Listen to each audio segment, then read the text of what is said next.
Hey everybody, it's Rob from Flailthroughs. This is Gundam Battle Operation 2, and we are back with Salty Walty for another episode of Buffs We'd Like to See.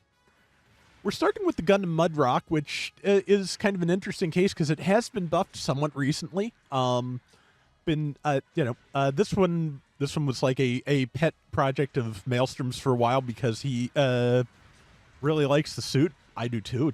I like the design, and it was kind of running neck and neck for a while with the Hyakushiki Kai ground type. Got a set of buffs, got a little bit better than the ground type, and I'm pretty sure after that the ground type got buffed again.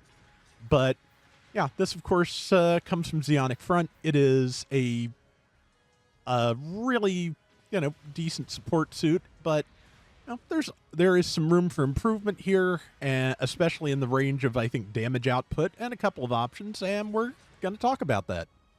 Take it away.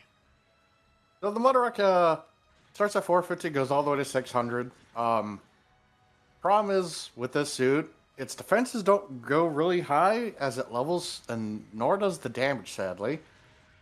The cannons at 600, I think, only do max 2400 damage if both cannons hit. The grenade launchers, they are 900 damage per shot at 600, and you'll have 4. Should technically have grenade launchers in the left arm. I'll talk about that later. The beam rifle only does 1900 damage at 600. It's also got head Vulcans, which I do 105 a shot, which is not bad.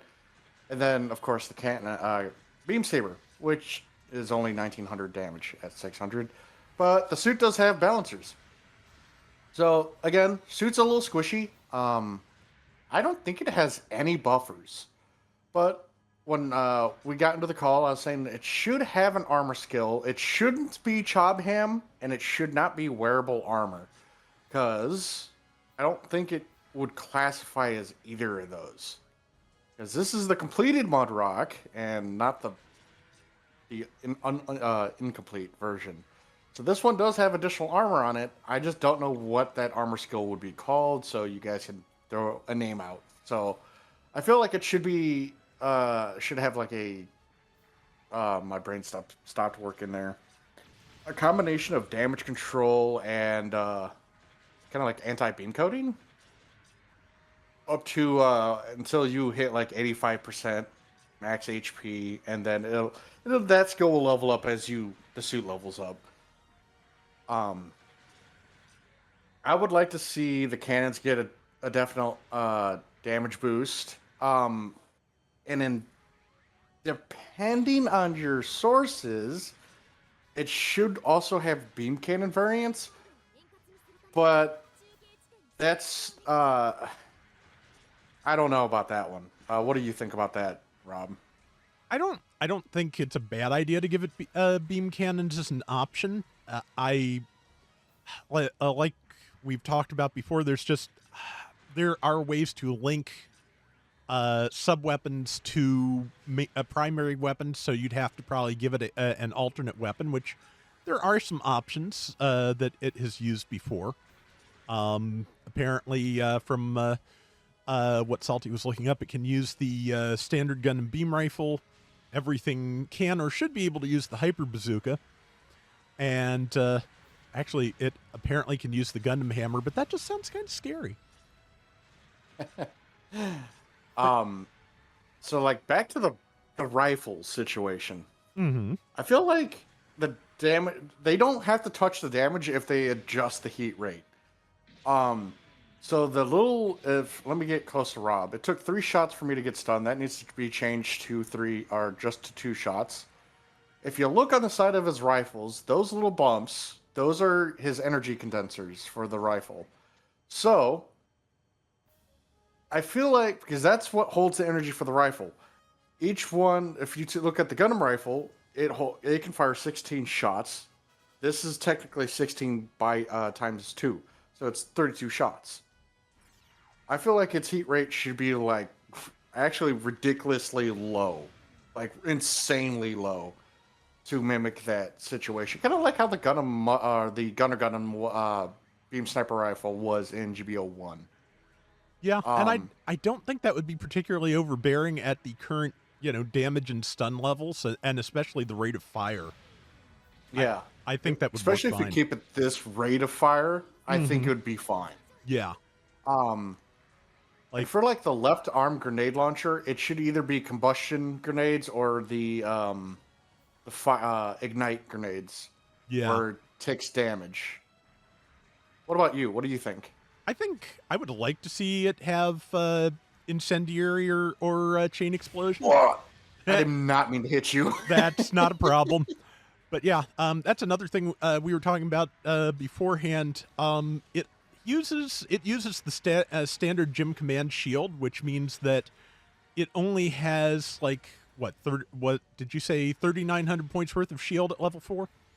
Yeah, so 39, like, it's one neutral away from getting destroyed Yeah, like at that. any cost. Yeah, that downswing wrecked my shield in one hit in one go. So yeah, which I feel like if the standard Gundam has shield break stance mastery, that might not be a bad choice here either. I feel like all Gundams should technically have that. Oh yeah, I think that would probably be a good way to go. Um, there's a few options. I don't want to see everything get like overfeed, but that would be a fun thing to have with the grenades and cannons. I feel like since this thing does have a like enormous ECAP, there's room for maybe a burst fire mode as an alternate weapon too. Yeah, I would like a burst fire mode for the rifle. That Yeah, would make sense. yeah. Like I want to say with the beam cannon thing, since there is an alternate version of the Mudrock, it would almost be better to save the beam cannons for the incomplete version that walks. But yeah, the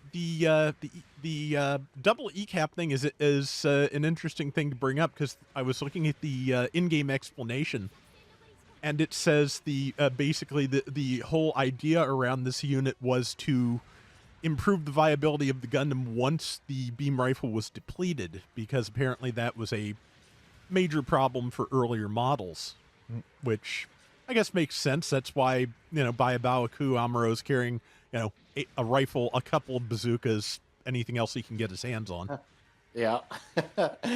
But yeah, like it wouldn't take much. And then, you could also give it a sub bullpup rifle because it can take one of those. I mean, it wouldn't take much pushing to make this suit good No. or that much better. Like they Yeah. could up the speed. It's not bad. It's not terrible. That's the thing. It's not terrible. It's just not where it needs to be. Yeah. That's the thing. Yeah, it's not terrible, but it could be better, and within like so many other things within its lore and its specifications, you could do a lot more with it. This is another one though. I feel like it's one of those cases where this was incredibly overbearing in GBO1, so they kind of shied away from pushing it too hard in this. Also, modify its head to make it look like it wasn't Psionic Front. Oh yeah. I want that buff, or at least give me the option to switch it to the Psionic Front head. I would love like I prefer that. I would love like optional skins and models for this game in general. Like I would use a cell shaded animation style Gundam like in a heartbeat. Like they were doing that for the Zagus, where you could turn on the commander horn or turn it off, but then they just stopped doing that. Some of the newer models of things do still have that, but yeah, it is so inconsistent. But like I would definitely love my Mudrock to be more stylized like it was in Psionic Front, where it had the more angled face instead of this flat face that it has in this game. But yeah, that's what I would prefer. Yeah. All right, and we are following up with the Dom Tropen. That's another one that has seen a number of buffs over the years, especially the fantastic steerable grenades, which, yeah, that is a great weapon type. Yeah, they're still more responsive than a lot of the reticle following weapons, I notice. But yeah, besides that, its primary weapon is the Rikaten Bazooka, which is pretty solid, but again, like so many things, underperforms relative to the lore. Has a Sturmfaust, which I believe that's been touched up a little bit. It still has a long cooldown, but I think the actual like Sturmfaust travels faster than it used to. And it has an MMP 80 for a sub-weapon, which I forget how long that takes to stun. Okay, about that long. So it probably has about two stuns worth of ammo. But yeah, what do you think? Dom Tropen is my favorite Dom next to the Dom Barrage. The Dom Tropen is one of the most attractive Doms. I don't care what anyone says. Look at this beast, and you can't tell me that isn't one of the most attractive Doms to ever exist. Whoever designed him, kudos. I love you. I'll buy you a sandwich. But no, in-game wise, this is one of your premier ranged Doms. That like at my build right now, I primarily build for tank. At 500, my range correction is 73, and I don't really have any range parts on it because it doesn't have the slots to do it. you have at 500, I think 6 range slots to mess with, and that's it. So I would like to definitely see the biggest buff would be an adjustment on its part slots. It needs more or an adjustment on where the slots are what's that word I'm looking for? Allocated? Yes, that's it. I can never pronounce that word or remember that word. It only has, I think, at 500, 5 melee correction, so that kind of needs to be buffed or something. Even though this isn't primarily used as a melee unit, it's fine. Downswing me, see how much damage you do. 1547. Close enough. So that's not too bad. I don't think my melee defense is that high. I mean, I think it's in the 40s. I don't know. Yeah, and as always, I am taking out a stock level 1 Tropen as compared to Salty taking out the max level with his equipment. So, yeah, I'm gonna do less damage. Yeah. So one of the main problems is the sort of like long cooldown times between all of its weapons. The Ricane Bazooka is not as strong as I think it should be. It's an 880 millimeter bazooka shell coming out of this thing. This thing in GBO 1 was very, very short range, only 200 meters, but it had an absolutely monstrous AoE to it, where I think like Rob, if you can stop moving. Sure. If me and him were on the same team and I fired and the enemy fired their bazooka like right there, we would both get stunned. That's how big the AoE to that bazooka shot was. I would like to see the AoE change to be that big. I mean, you're firing something that's bigger than most coffee tables. I feel like that should be fair. The MMP 80 definitely should act like the one on the early production Gelgug, I feel like. Faster firing rate. I would say if it's the faster fire rate, better damage and stuff, keep the damage low. Because this thing has an insane firing or insanely high firing correction already. I think that'll cover it.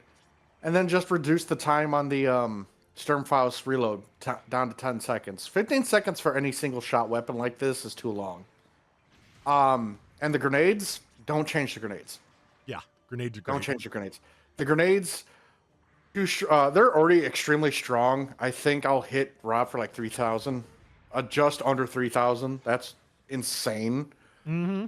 Perk-wise, I honestly feel like this thing should get explosive reactive armor, maybe damage control. At my level at 500, which is level 4, it only has level 1 maneuver armor. I feel like that should be upped to at least 3, maybe 2.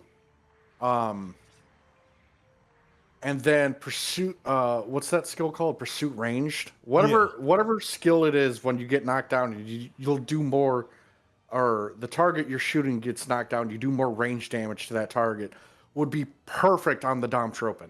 Yeah. Really lean into that range damage. So, like, if your teammate knocks somebody down, you smoke them with this grenade. Honestly, the only change to the grenade I would like is for it to not have to fly for so long before it takes off. Yeah. That's the only change I would like. Other than that, I'm not too sure. What about you, Rob?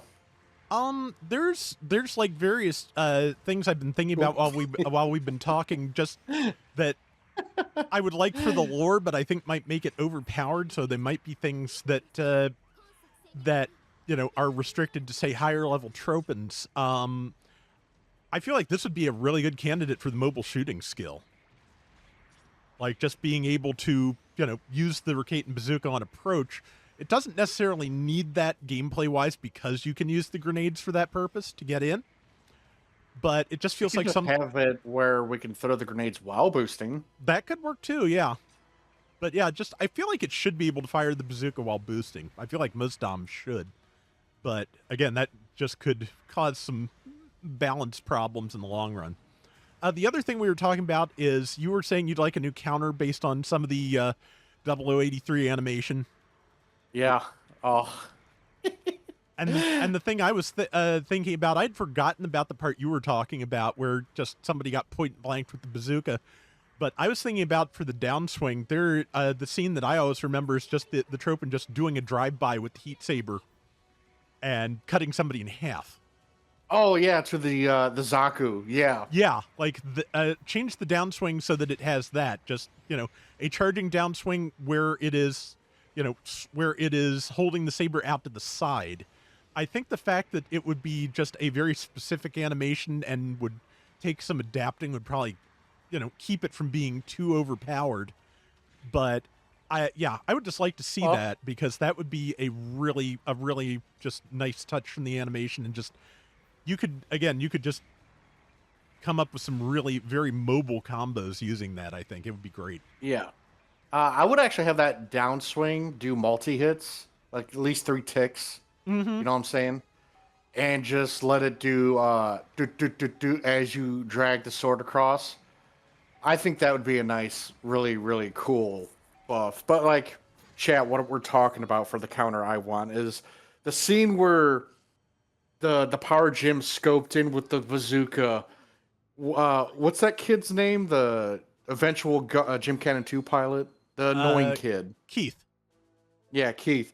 He's like, oh, someone's incoming. The power gym turns around and the Tropen comes out of freaking left field, grabs the power gym's bazooka out of, pushes it away and point blanks it with the bazooka. That should be the Tropen's counter. Oh, that got me drooling because that's so cool. That should be the counter. Yeah. I mean, I'm sure we talked before about how that just there's so many custom counter animations we could have in the game. I understand why things are the way they are just because of the amount of work it takes to keep this thing running, but just there is such a basis here for just really going wild with some of the animations, and I'd love to see it. But I think that is about all we've got to say. As always, comments, corrections, ideas, suggestions for other suits, always welcome. But for now, that is going to do it for today's Gundam Battle Operation 2. We'll be back soon with more. Until next time, everybody take care and have fun. Later.